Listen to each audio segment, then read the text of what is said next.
말씀 전합니다. 요즘은 얼굴에 대해서 관심이 많은데요. 그런데 얼굴이라는 말은 얼꼴이라는 말에서 유래가 되었죠. 얼꼴. 그러니까 얼굴은 얼과 꼴이 합쳐진 단어입니다. 얼은 무엇입니까? 정신, 영혼을 나타내는 것이고, 꼴은 모양을 나타내는 그런 말이 되는 것이죠. 그래서 얼굴은 영혼의 모양을 나타내는 그런 뜻을 담고 있는 것입니다.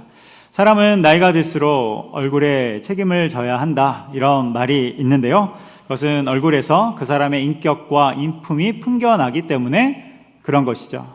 또한 얼굴은 그동안에 살아왔던 흔적을 보여주기도 하지만 현재 상태를 나타내기도 합니다.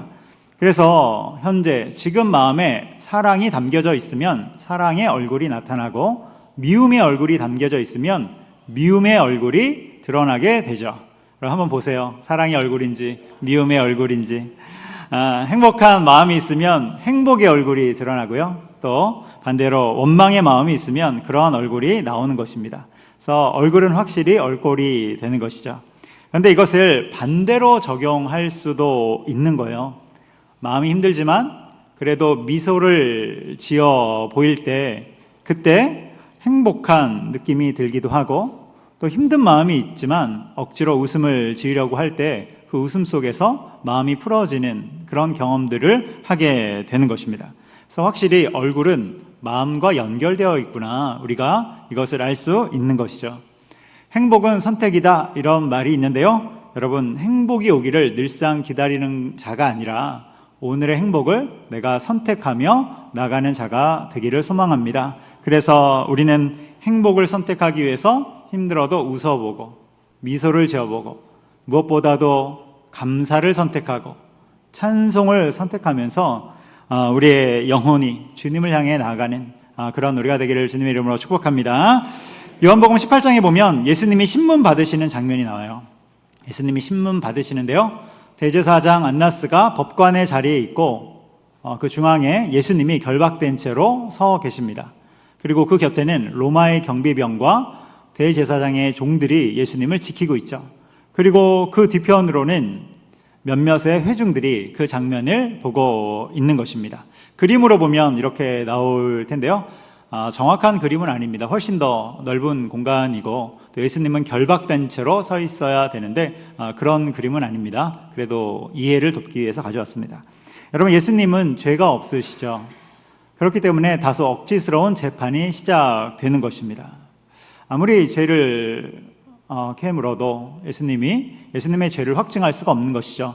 이러한 상황 속에서 예수님이 뭐라고 말씀하시냐면, 내가 세상에 있을 동안 은밀히 말한 것이 없다, 은밀히 행동한 것이 없거늘 너희도 다 알지 않느냐, 내가 무슨 말을 했는지 증인들을 불러와라, 이렇게 담대하게 말씀하는 것이죠.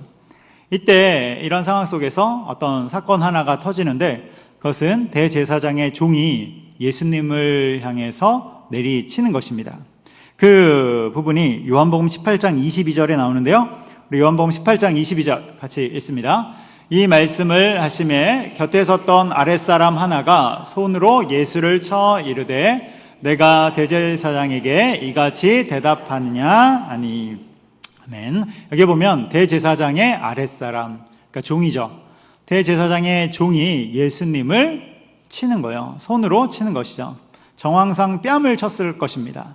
다른 등을 치거나 이러면 상황이 좀 이상하죠. 그래서 아마 예수님의 뺨을 쳤을 것인데요, 이 구절을 보면서 대제사장의 종은 참 간 큰 놈이다, 이렇게 생각할 수가 있어요. 참 무식하면 용감하구나, 이렇게 이야기할 수가 있습니다. 왜냐하면 지금 자기가 누구를 때리고 있는지 정확히 잘 알지 못하기 때문에 그런 행동을 하는 것이죠. 예수님이 메시아임을 알았다면 여러분, 절대로 이 행동은 할 수 없는 것입니다. 나중에 이 종이 죽어서 하나님의 심판대 앞에 설 텐데, 여러분, 그 심판대에 누가 앉아 계십니까? 예수님이 앉아 계세요. 자신이 뺨을 때렸던 그 예수님이 앉아 계시는 것입니다. 여러분, 그때 그 순간 예수님을 마주한다면 얼마나 당황스러울까요? 여러분, 정말로 죽고 싶을 것입니다. 그런데 이러한 종은 대제사장의 측면에서 보면 충성된 종입니다. 대제사장 입장에서 보면 충성된 종이에요. 그런데 진리의 측면에서 보면 어떻습니까? 진리의 측면에서 보면 잘못된 충성이고 방향이 틀린 충성이 되는 것이죠. 오늘 본문인 사무엘상 22장에도 비슷한 장면이 나옵니다. 오늘 본문인 22장에는 두 가지 이야기가 나오는데요. 첫 번째는 다윗이 아둘람굴로 도망한 이야기가 나와요. 그래서 아둘람굴의 이야기가 나오고, 두 번째는 도액이라는 사람의 이야기가 나옵니다. 그래서 도액의 이야기가 나오는 것이죠. 이 중에 두 번째 부분인 도액의 이야기에서 이런 부분이 나오는 것입니다. 전장인 21장에 보면 다윗이 블레셋으로 망명을 시도하죠. 블레셋의 가드왕 아기스에게로 달려가는 것입니다. 그래서 이스라엘로부터 완전히 벗어나려고 하는 것이죠. 그런데 블레셋으로 망명을 시도하기 전에 한 장소를 경유해서 가잖아요. 여러분 기억나세요? 어디를 경유했냐면 놉당에 있는 성소를 경유한 후에 블레셋으로 넘어갑니다. 그 놉당에 있는 성소에서 대제사장 아히멜렉을 만나게 되고, 이 아히멜렉이 다윗에게 음식을 내어줍니다. 당시 다윗은 너무나도 허기진 상태이고 굶주린 상태였는데 음식을 제공받으면서 큰 도움을 받죠. 뿐만 아니라 무장되지 않은 상태였는데 골리앗의 칼을 받으면서 그는 무기도 얻게 되는 것입니다. 그러니까 경유지인 성소에서 굉장히 큰 도움을 받는 거예요. 그런데 이 광경을 곁에서 몰래 지켜보는 한 사람이 있어요. 그 사람이 바로 도액입니다. 도액, 벌써 이름부터 별로 마음에 안 들어요. 우리 드라마 보면 주인공이 어떤 중요한 이야기를 할 때 벽 뒤에서 몰래 이렇게 지켜보고 듣는 뿌락지들이 있지 않습니까? 그것과 좀 비슷한 장면이죠. 그래서 도액이 그것을 몰래 엿듣는 것입니다. 근데 이 도액이 누구냐면 사울의 목자장이에요. 목자장이라는 것은 직책인데 장관쯤 되는 직책입니다. 단순히 양을 치는 그런 사람이 아니라 왕의 가축들을 총괄하고 또 재산의 일부를 담당하는 그런 장관의 직책이 되는 것이죠. 그런데 그가 어떤 일인지 모르겠지만 잠시 성소에 머무르고 있었던 거예요. 그런데 그런 와중에 이런 일이 생기고 훗날 이 일을 사울 왕에게 그대로 보고합니다. 그 당시 사울은 굉장히 분노 중에 있었거든요. 아니 다윗을 왜 못 잡아오느냐, 왜 그 한 녀석을 못 잡아오느냐, 너희는 다 무엇 하느냐 하고 질책하고 있을 때 도액이 손을 들어서 자신이 봤던 그 장면을 쭉 이야기하는 것입니다. 그러자 사울 왕은 안 그래도 분노에 활활 타오르고 있었는데 거기에 기름을 붓죠. 그래서 사울이 어떤 명령을 내리냐면 제사장들을 모두 잡아오너라. 당시 제사장이 85명이었어요. 놉당에 있는 85명의 제사장을 그대로 끌고 오는 것입니다. 여러분 여기까지는 그래도 이해할 수 있습니다. 그런데 다음에 사울이 뭐라고 명령을 내리냐면 모두 다 죽이라, 이렇게 명령을 내린 거예요. 여러분 이것은 아무리 정신 나간 왕이어도 절대로 할 수 없는 그런 명령이 되는 것이죠. 왜 그렇습니까? 제사장은 하나님이 직접 세워주신 주님의 대리인들입니다. 그렇기 때문에 제사장을 처형하고 죽인다는 것은 하나님께 정면으로 대항하는 일이 되는 거예요. 그래서 그 누구도 할 수 없는 것이죠. 여러분 아무리 나라가 콩가루라고 해도 제사장은 최후의 보루이지 않습니까? 여기를 건드린다는 것은 말이 안 되는 것이죠. 그래서 사울왕이 신하들에게 제사장들을 모두 다 처형하라 라고 했을 때 신하들이 못 움직입니다. 아무도 건드리지 못해요. 하나님이 두렵잖아요. 그러니까 건드릴 수 없는 것입니다. 그때 사울이 도액을 쳐다보죠. 18절에 보면 나오는데 도액을 쳐다보면서 명령을 내립니다. 그러자 도액이 그 자리에서 85명의 제사장을 처형하는 것이죠. 85명을 죽였다는 것은 단순히 처형한 것이 아니라 학살이죠. 대학살을 펼친 것입니다. 이때 대제사장의 그 대제사장 아히멜렉의 아들인 아비아달은 가까스로 목숨을 건져서 다윗에게 피신하는 그 내용도 나오는 것입니다. 여러분 도액은 엄청난 일을 저질렀죠. 제사장을 학살하면서 하나님께 정면으로 대항한 것입니다. 그런데 사울왕의 측면에서 보면 어때요? 사울왕의 측면에서 보면 도액은 충성스러운 사람입니다. 아무도 하지 못하는 왕의 명령을 수행했으니 충성스러운 사람이에요. 그런데 진리의 측면에서 보면 어떻습니까? 그의 충성은 잘못된 충성이고 그리고 완전히 방향이 틀린 충성입니다. 여러분, 도액도 마지막 날 하나님의 심판대 앞에 설 것입니다. 그 심판대 앞에 설 때 하나님 반드시 이것에 대해서 질문하실 거예요. 너 그때 왜 그랬냐? 그럼 도액이 뭐라고 말할 수 있을까요? 여러분, 정말로 그 상황은 끔찍한 상황입니다. 정말 죽고 싶을 거예요. 여러분, 충성은 방향이 중요합니다. 우리 설교 초반에 봤던 그 간큰 종, 그 종도 방향이 틀린 것이죠. 저는 이 종을 볼 때 조금 안타까운 마음이 있어요. 왜냐하면 눈치가 없는 종이다, 저는 이렇게 써놨습니다. 눈치가 조금만 있어도 이런 행동을 못했을 텐데, 예수님이 이 땅에 계실 때 어떤 행적을 보이셨습니까? 눈먼 자를 보게 하고, 못 걷는 자를 걷게 하고, 나병 환자를 치유해 주시고, 심지어 죽은 자를 일으켜 주시잖아요. 살려주시잖아요. 그러면 혹시 메시아가 아닐까? 눈치가 조금만 있으면 메시아가 아닐까? 이런 의심을 해볼 수 있는데, 그는 예수님을 때린 것입니다. 여러분, 우리는 어떻습니까? 우리가 지금 다윗의 광야 학교를 살피면서 성령의 9가지 열매를 함께 살피고 있는데요. 성령의 9가지 열매 중에 7번째가 바로 충성의 열매가 되는 것이죠. 충성의 열매. 우리가 이참에 성령의 9가지 열매를 다 외웠으면 좋겠는데, 갈라디아서 5장 우리 한번 같이 읽어보도록 하겠습니다. 성령의 9가지 열매 같이 읽어볼게요.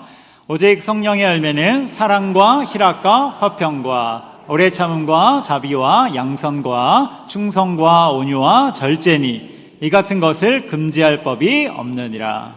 아멘. 여기 보면 7번째 충성이 있는 것이죠. 여러분, 우리가 충성하는 것은 너무나도 중요한 것입니다. 믿는 자들은 기본적으로 충성의 마음이 있죠. 그리고 충성하게 되어 있습니다. 그런데 우리의 충성과 열심이 사람을 향한 것인지 아니면 하나님을 향한 것인지 반드시 점검되어야 되는 거예요. 때때로 우리는 점검해야 됩니다. 나의 충성과 열심이 하나님을 향한 것인지. 여러분, 충성의 방향은 오직 하나입니다. 그것은 하나님을 향한 방향이에요. 위를 향한 방향으로 우리는 충성하는 것입니다. 그래서 갈라디아서 1장 10절에서 이렇게 말씀하죠. 우리 갈라디아서 1장 10절 말씀 같이 읽겠습니다. 이제 내가 사람들에게 좋게 하랴 하나님께 좋게 하랴 사람들에게 기쁨을 구하랴. 내가 지금까지 사람들의 기쁨을 구하였다면 그리스도의 종이 아니니라. 아멘. 사도 바울의 고백이죠. 사도 바울도 방향을 이야기하고 있어요. 그가 하나님을 향해서 하나님을 향한 방향으로 열심을 내고 있음을 고백하고 있는 것입니다. 여러분, 방향을 잘 살펴보시기 바라요. 지금 다윗이 도망다닙니다. 왜 도망다닙니까? 도망다니는 와중에 이제 이후에 사울 왕을 죽일 기회도 잡잖아요. 그런데 안 죽입니다. 그리고 끝까지 도망다니죠. 왜 도망다닙니까? 눈에 보이지 않지만 살아계신 하나님, 그 하나님을 향한 방향, 그 삶을 살아가기 때문에 그런 것입니다. 하나님을 기쁘시게 하기 위해서 그는 끝까지 도망다니는 거예요. 요나단도 마찬가지죠. 여러분, 요나단은 다윗을 왜 도와줍니까? 만일 다윗이 죽으면 차기 이스라엘의 그 왕의 가장 유력한 자가 요나단이잖아요. 그런데 요나단은 다윗을 왜 도와줍니까? 죽이지 않고. 왜 끝까지 도와줍니까? 마찬가지이죠. 눈에 보이는 사람의 뜻이 아니라 눈에 보이지 않지만 살아계신 하나님, 여러분, 하나님은 살아계심을 믿으시기 바랍니다. 살아계신 하나님, 그 하나님의 뜻을 따르기 위함이죠. 그 하나님의 방향대로 살기 위함인 것입니다. 그래서 여러분, 중요한 것은 방향이에요. 방향. 충성에서 가장 중요한 것은 방향입니다. 이 말을 다르게 말하면 항상 최우선순위를 하나님께 둔다, 우리가 이렇게 말할 수 있는 것입니다. 여러분, 무언가를 선택해야 될 시점이 있으면 그때 하나님을 항상 최우선순위로 두고 있는지 여러분 자신을 점검하시기 바랍니다. 그리고 하나님을 가장 우선순위로 두며 나아갈 때 그때 우리의 방향이 온전한 방향으로 가고 있음을 확인하게 되는 것입니다. 여러분, 그렇게 나아가는 우리가 되기를 소망합니다. 여기까지가 오늘 말씀의 첫 번째인 충성의 열매입니다. 충성의 열매. 이제 두 번째를 볼 텐데요. 두 번째는 아둘람굴의 반전입니다. 아둘람굴의 반전. 오늘 본문에서 도에게 죄악이 나옵니다. 도에게 죄악. 근데 시편 12편에 보면 이런 악인들을 고발하는 그 내용의 시가 나옵니다. 다윗이 쓴 시인데요. 우리 시편 12편 1절을 같이 읽어보도록 하겠습니다. 시편 12편 1절 읽습니다. 여호와여 도우소서, 경건한 자가 끊어지며 충실한 자들이 인생 중에 없어지나이다. 아멘. 시편 12편은 다윗이 쓴 시인데요. 여기 보면 뭐라고 나옵니까? 경건한 자가 끊어집니다. 충실한 자, 충성된 자들이죠. 충성된 자가 없어집니다. 주님께 탄원하는 거예요. 도액과 같은 자들이 판을 치니까 대제사장 아히멜렉처럼 경건하고 충실한 자들이 사라지게 된다는 것입니다. 그래서 다윗은 이 부분을 놓고 하나님께 전심으로 기도하자. 전심으로 기도할 때 하나님으로부터 큰 응답을 받게 되는데요. 그 응답이 시편 12편 5절입니다. 큰 깨달음을 갖게 되는데 같이 읽습니다.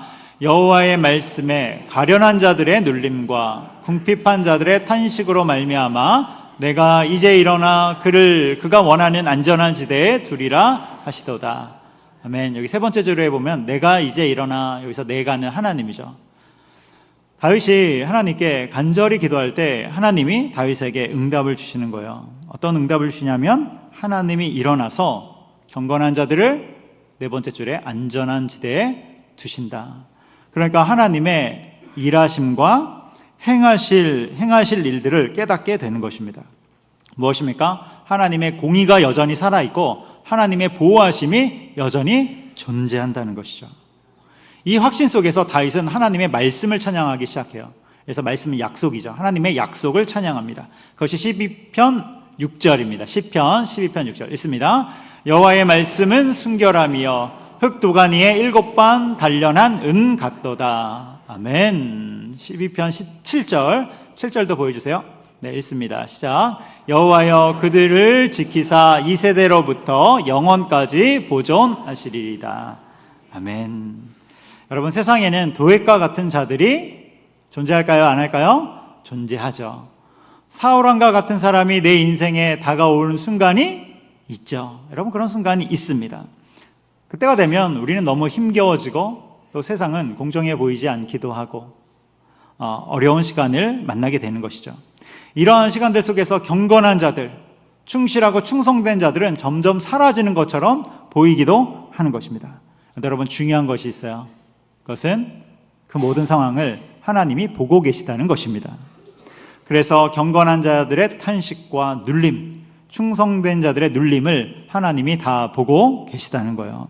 그들의 기도를 듣고 계시고 결국 그들을 안전한 곳으로 인도하시며 보호해 주신다는 사실입니다. 여러분, 이 사실을 기억하시기 바랍니다. 그리고 이것에 눈에 보이는 증거가 바로 아둘람 굴이 되는 것이죠.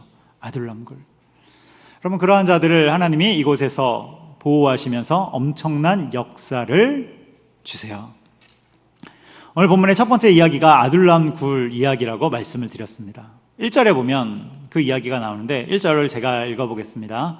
1절 제가 읽을게요. 그러므로 다윗이 그곳을 떠나 블레셋을 떠난 것이죠. 망명에서 실패했어요. 아둘람 굴로 도망하매, 이렇게 나옵니다. 아둘람 굴로 도망하매. 다윗이 블레셋 가드왕 아기스로부터 이제 도망을 치게 됩니다. 도망을 쳐서 어디로 가냐면 아둘람 굴로 가게 되는 것이죠. 여러분, 다윗이 그 가드왕 아기스 앞에서 미친 척 하잖아요. 침을 흘리고 문짝을 긁으면서 정말로 기질을 발휘해서 그가 위기를 모면했지만 너무나도 처량한 신세이죠. 그 마음은 너무나도 비참할 거예요. 그래서 이제 돌아가야 되는데 다른 곳으로 가야 하는데 선택지가 없어요. 블레셋에 어떻게 있겠습니까? 그렇다고 이스라엘로 돌아갈 수 있습니까?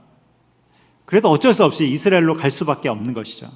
그때 선택한 장소가 바로 아둘람 굴입니다. 아둘람 굴. 여기는 동굴이기 때문에 살기에 적당했겠습니까? 그냥 살 수 있겠죠. 동굴이니까. 그런데 지리적으로 굉장히 좋습니다. 여기가 지리적으로 위치가 탁월해요. 블레셋과 이스라엘의 경계선에 딱 있기 때문에 사울 왕이 함부로 군사력을 끌고 올 수가 없어요.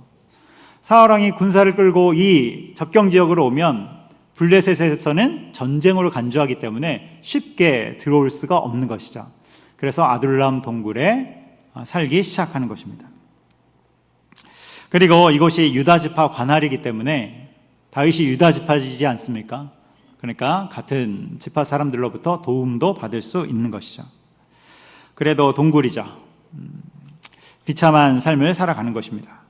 그런데 이러한 다윗의 소식을 들은 자들이 다윗에게로 몰려들기 시작합니다. 아둘람굴로 몰려들기 시작해요.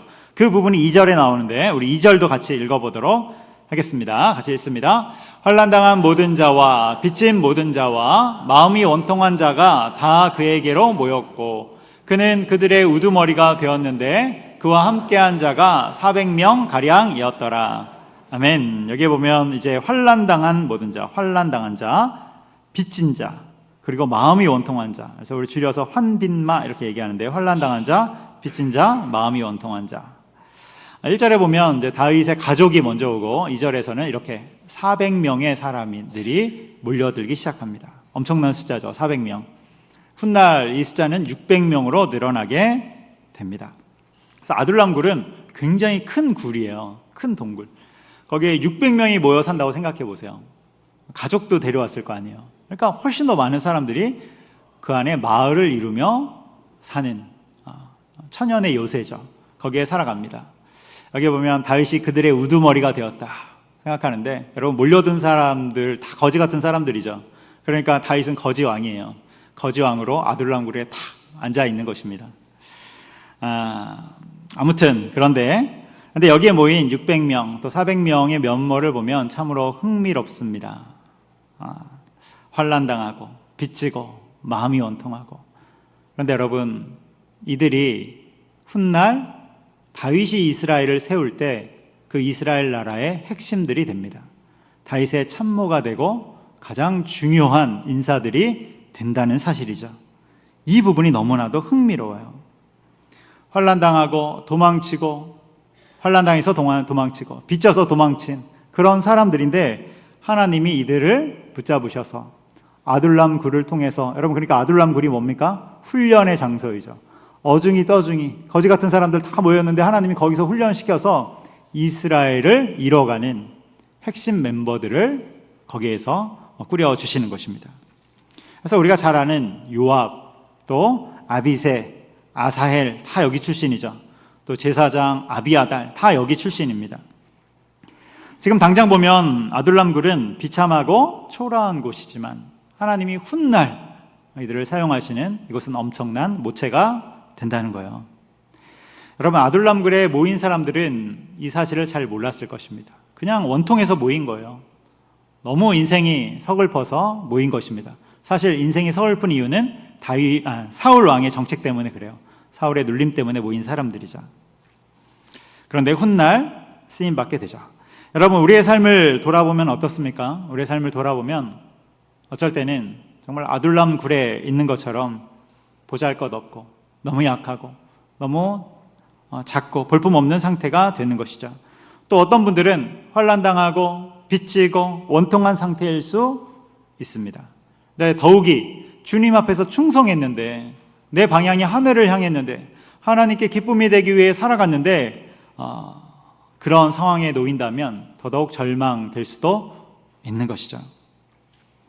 그런데 여러분 당장에는 우리 상황이 아둘람굴과 같아 보일 수 있지만 그럼에도 불구하고 하나님이 그 모든 상황을 지켜보고 계심을 기억하시기 바랍니다.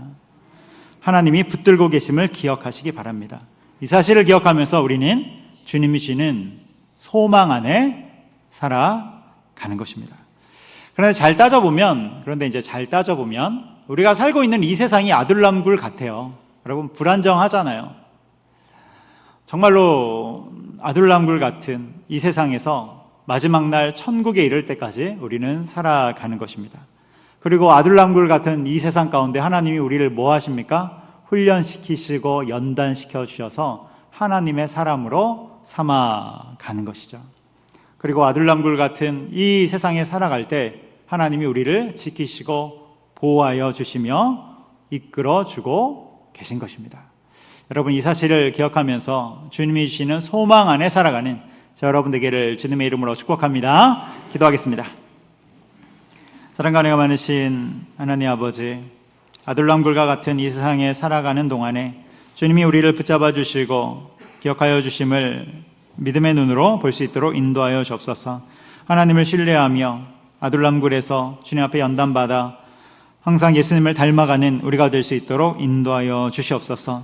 무엇보다도 우리의 충성의 방향이 하나님의 방향이 될 수 있도록 인도하여 주옵시며 늘 하나님을 최우선순위로 두며 살아가는 귀한 주님의 백성들 될 수 있도록 인도하여 주시옵소서. 감사하며 예수님의 이름으로 기도합니다. 아멘.